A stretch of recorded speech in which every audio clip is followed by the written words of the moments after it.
Hello everyone, welcome to my channel one step to success. तो कैसे हैं आप सभी। और आप लोग लिए एक नई जॉब वैकेंसी लेकर आए हुए हैं। आप देख सकते हैं यहाँ पे। तो पढ़ते हैं क्या नोटिफिकेशन है। National counselling of education research and training, तो NCERT की तरफ से एक और नई वैकेंसी आई हुई है।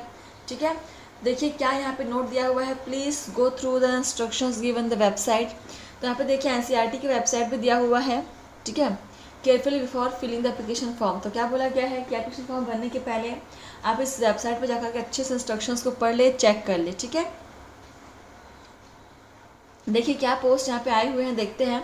National council of education research and training NCERT and apex organization for education research teacher training and development of curriculum and instructional material in school education invites online application for filling up 123 various academic position under direct recruitment in NCERT। ठीक है, सो देखिए यहाँ पे 123 post आए हुए हैं। Direct recruitment है NCERT में। ठीक है, और आपका लोकेशन रहेगा अजमेर, भोपाल, भुवनेश्वर, मैसूर, शिलोंग। ठीक है, चलिए देखते हैं और क्या हमें बताया गया। पोस्ट एंड वैकेंसीज की यहाँ पे डिटेल्स दी गई हैं, आप देख सकते हैं। सब्जेक्ट आपका रहने वाला है, देखिए ये आपके प्रोफेसर के पोस्ट है। इसमें एसोसिएट प्रोफेसर है और असिस्टेंट प्रोफेसर है। ठीक है, प्रोफेसर, एसोसिएट प्रोफेसर और असिस्टेंट प्रोफेसर, इन तीनों के पद आए हुए हैं। और देखिएगा हर एक पोस्ट में जितनी वैकेंसी है उसको कैटेगरी वाइज डिवाइड कर दिया गया है। ठीक है, देखिए हिस्ट्री के केवल एक ही पद है जो प्रोफेसर के लिए आया हुआ है, अभी OBC में आया हुआ है। और सोशियोलॉजी के यहाँ पे 3 पद है, जिसमें से 2 पद आपके एसोसिएट प्रोफेसर के लिए है और 1 पद आपका असिस्टेंट प्रोफेसर के लिए। ठीक है, पॉलिटिकल साइंस में आपके 2 पद है, जिसमें से 1 प्रोफेसर के लिए है और 1 एसोसिएट प्रोफेसर के लिए है। इसके बाद आप यहाँ पे देख सकते हैं कि स्पेशलाइजेशन इफ़ एनी, मतलब आपने कुछ अदर स्टडीज़ की होगी उसके लिए भी वैकेंसी आई हुई है। जैसे कि एलिमेंट्री एजुकेशन में 1 पोस्ट है प्रोफेसर के लिए, और वोकेशनल एजुकेशन में भी यहाँ पे देख सकते हैं। फिर education technology, graphics and multimedia, philosophy of education, comparative education, educational planning management, social education. तो इस तरीके से इतने सारे पदों पर आपकी वैकेंसी आई हुई है, आप देख सकते हैं। ठीक है, देखिए इतने सारे पदों पर आई हुई है फ्रेंड्स। तो आप इसको देखिएगा। ठीक है, जिसने भी आपने स्टडी की होगी, आपका जो भी सब्जेक्ट रहा होगा, जिस डिसिप्लिन में आपने पढ़ाई की होगी, आप उसके लिए यहाँ पे अप्लाई कर सकते हैं। ठीक है, और देखिए पूरा कैटेगरी वाइज यहाँ पे दिया हुआ है किस कैटेगरी में कितने पोस्ट हैं। ठीक है, तो चलिए हम देखते हैं और क्या बताया गया है यहाँ पे। देखिए हर एक सब्जेक्ट से यहाँ पे वैकेंसी आई हुई है। चलिए देखिए कितनी बड़ी वैकेंसी की नोटिफिकेशन है फ्रेंड्स, आप देख सकते हैं। Sanskrit, computer education, assistant librarian, art education, food and nutrition, biochemistry, biotechnology, हर एक पद पर यहाँ पे आई हुई है। ठीक है, वैकेंसी। चलिए और देखते हैं क्या बताया गया इसमें इन्फॉर्मेशन। ये नोट है, इसको आप पढ़िएगा अच्छे से। ठीक है, तो हम आगे बढ़ते हैं। तो एजुकेशन क्वालिफिकेशन देखिए यहाँ पे दिया हुआ है। प्रोफेसर के लिए आप लोगों को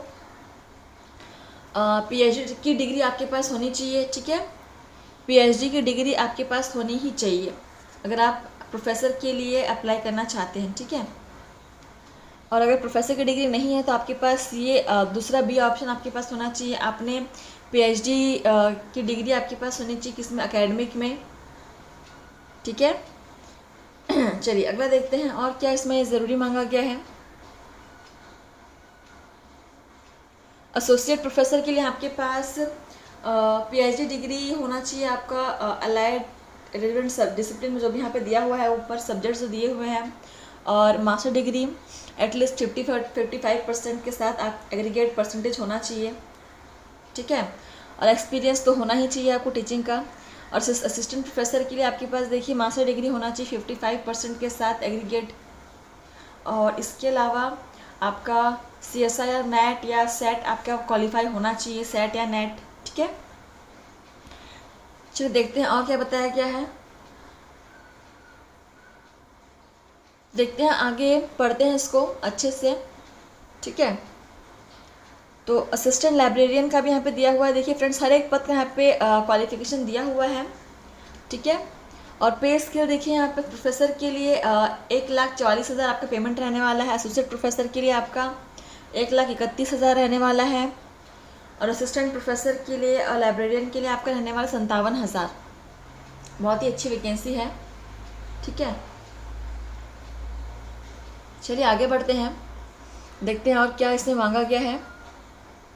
जनरल इंस्ट्रक्शंस यहाँ पे दिए हुए हैं। देखिए आपका एनसीईआरटी का वेबसाइट फिर से यहाँ पे दिया हुआ है।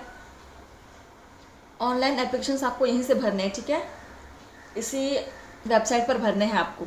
और डेट जो है रजिस्ट्रेशन का वो 27 जुलाई से स्टार्ट हो चुका है और इसका लास्ट डेट है एप्लीकेशन फॉर्म भरने का ऑनलाइन 16 अगस्त। तो 16 अगस्त तक आप इसके लिए अप्लाई कर सकते हैं। एप्लीकेशन फ़ीस यहाँ पे देखिए आपका 1,000 रुपये एप्लीकेशन फ़ीस लगने वाला है, ठीक है। देखते हैं और क्या इन्फॉर्मेशन बताई हुई है, यहाँ पे पढ़ते हैं। देखिए सबको आप अच्छे से पढ़ लीजिएगा वीडियो को पॉज करके, ठीक है। हम इसको नहीं पढ़ रहे हैं, हम जो मोस्ट इम्पॉर्टेंट है उसी को हम यहाँ पे आपको दिखा रहे हैं। चलिए देखते हैं। ये देखिए ये फॉर्म का ऐसा फॉर्मेट है, इसको आपको भरना होगा, ठीक है। यहाँ पे इनका ईमेल एड्रेस भी दिया हुआ है फ्रेंड्स, आप चाहे तो इनसे कॉन्टैक्ट कर सकते हैं, ठीक है। तो देखिए पूरा फॉर्म का फॉर्मेट दिया हुआ है। तो एज यहाँ पे दिया नहीं हुआ है। अगर आपको एज जानना है तो आप इनके ऑफिशियल वेबसाइट पर जाकर के आप चेक कर सकते हैं, ठीक है, एज के लिए, क्योंकि यहाँ पे एज मेंशन नहीं किया हुआ है और एज जानना बहुत ज़रूरी है। तो एज के लिए आप इनके ऑफिशियल वेबसाइट पर आप चेक करेंगे, ठीक है फ्रेंड्स। चलिए एनसीईआरटी की तरफ से बहुत ही अच्छी वैकेंसी आई हुई है। अगर आप इस पद के लिए एप्लीकेबल हैं तो बिल्कुल इसके लिए अप्लाई कीजिए फ्रेंड्स, ठीक है। और ऐसे ही आप लोग चैनल को आप व्यू करते रहिए, क्या पता कौन सी नोटिफिकेशन से आपको जॉब मिल जाए, कौन सी जॉब आपके लिए हो, ठीक है। धन्यवाद फ्रेंड्स, मिलते हैं आपसे नए नोटिफिकेशन के साथ। तो आज के लिए बस इतना ही।